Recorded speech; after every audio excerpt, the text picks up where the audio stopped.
welcome back to Bonsai by the Sea. Well, we're into the dog days now. I know a lot of people are really suffering with the heat. My heart goes out to you. It's one of the reasons that we moved here. Never really gets hot here, but it does get hot in my houses. And the tomatoes are coming on, but they're about a week late. And it's all because of that week of no sun we had. Tomatoes have to have it. So there's no tomato picking today. So I've got a little time to make a video. So you must be wondering by now if I'm getting rich selling bonsai at the farmer's market. Well, there's a few things you need to know about this market. It's very small, and it's in an area that a lot of people have summer homes. So it probably only draws a couple of hundred people on a good day. And a lot of them are summer people who are not too interested in taking care of a bonsai. And I've only convinced a few of them that I'll winter them over for them. So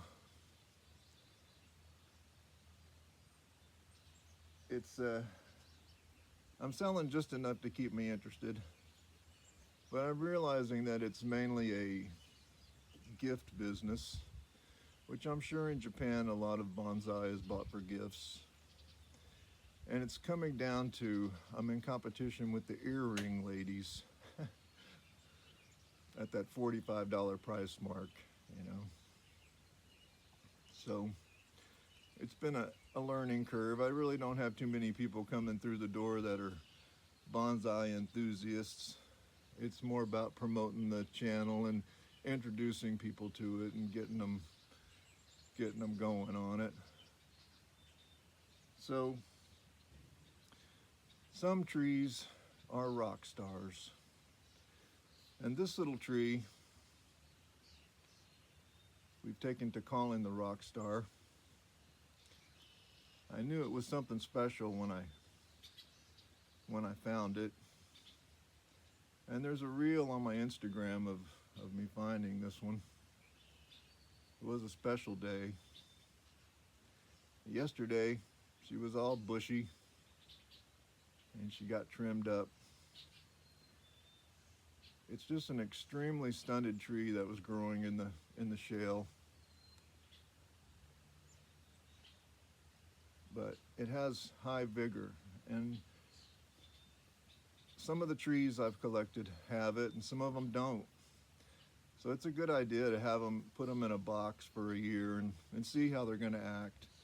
Even putting them in with other trees is a good idea, because then you can see which one has more vigor, and those are really the ones that do well in the pots because they can handle things better. So that day when I found this tree, I found 4 other ones. And since this one got trimmed yesterday,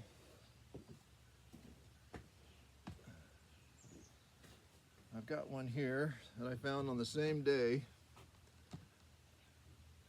Obviously hasn't been trimmed yet. So we're going to give this one a haircut.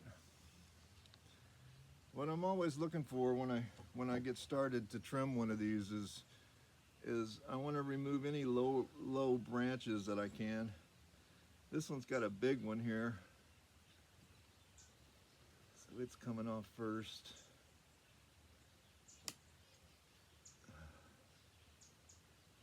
Always good to use these for that, because you can get right up against the trunk with them.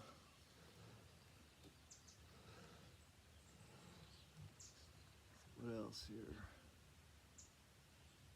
I also want to get any branches that are going down, because those are obscuring the view of the trunk. Here's one more I can get out of here.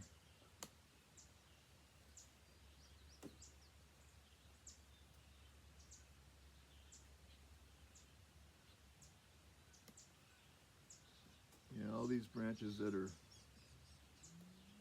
going facing down I want to get rid of, because those are just going to make it so we can't see the trunk.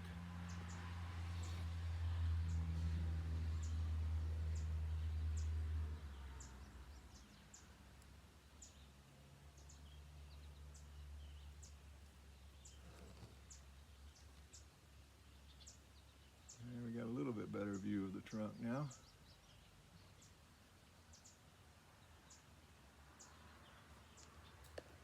This one probably could go. It's another fairly big one, but it's really important in this development stage to get your trunks together. This one is a double trunk, but taking off low branches is always a good idea.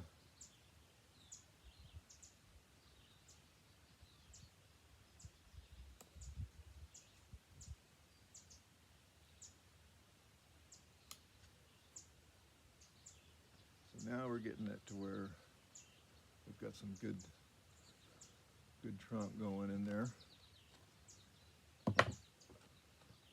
So then we switch to the other scissors and just give it a good haircut.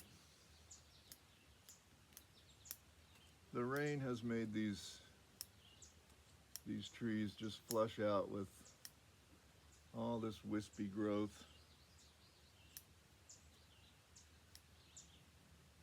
I'm trying to cut them back. You can see that this is where it was cut last year.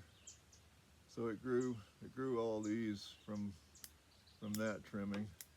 So I don't want to go past the point where I cut them last year. I just want to cut the new growth.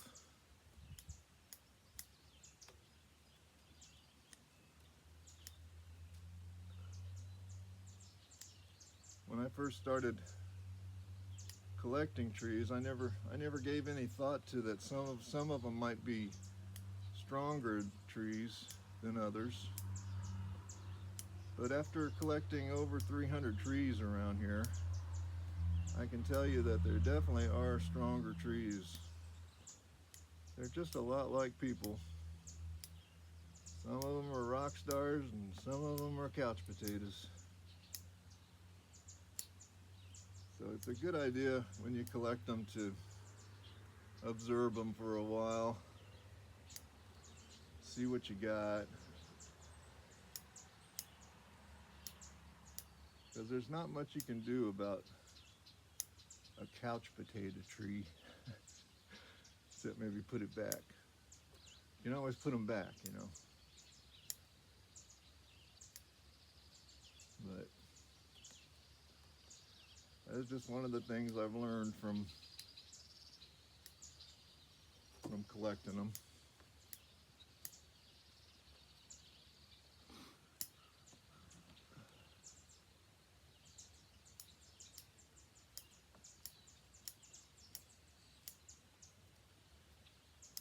I never really thought I'd be in competition with the earring lady. But last week I sold one that was similar to this one. This is one of my thuja cuttings in a pot that I made. And this is what I'm selling for 45 bucks. Of course, the earrings are right at 45 bucks. So that's kind of an interesting thing that's happened there. There just isn't a big bonsai scene here, you know. There's never been a club in Halifax. And that has a lot to do with it. But now there's no excuse because there's YouTube. I have gotten quite a few people into it just from checking them out. I have a lot of people coming every week just to look at them, see what I brought. That's pretty exciting.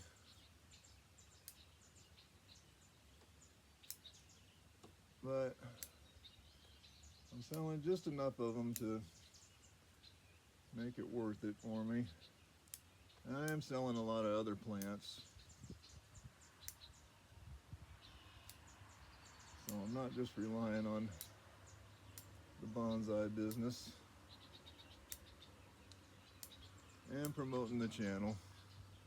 Always promoting the channel there. So now we're getting her pretty trimmed up.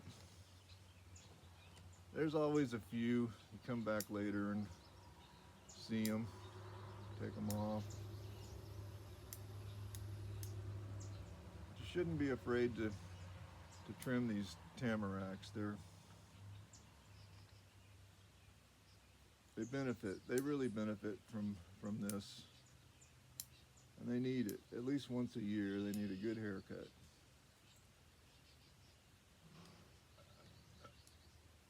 So there we go.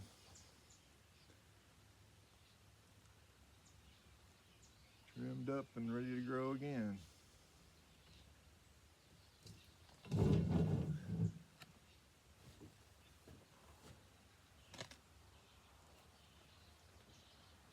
So the other thing I've been doing this week, besides trimming lots of tamaracks,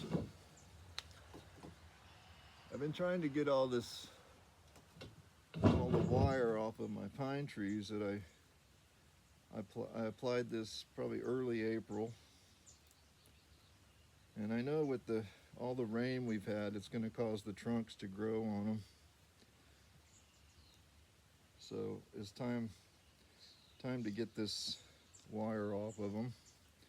It's worked out really well using the double wire. It gives a lot more leverage on them. This is just salvaged 12-2 Romex. And I've really benefited from the rubber over the copper. Copper can be really vicious on them.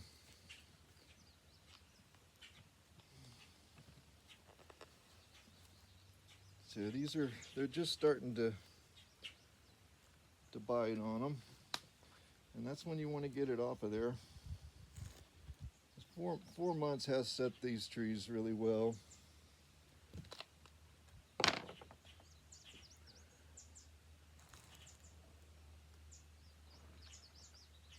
And without, I'll show you some of the ones I'm real happy with. There's a nice one.